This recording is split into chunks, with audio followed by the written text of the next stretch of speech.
রান্না কেমন হয়েছে? খুব ভালো হয়েছে ভাইজান।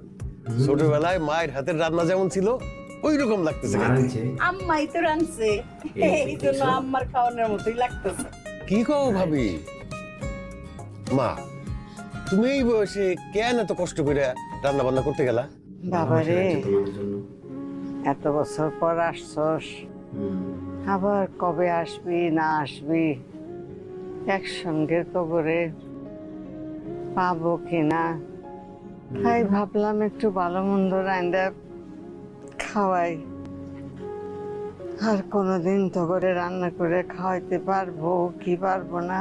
অবশ্যই পারবা দাদি, তুমি মরার কথা বলো না। তোমার মরার কথা শুনলে আমার অনেক কষ্ট লাগে।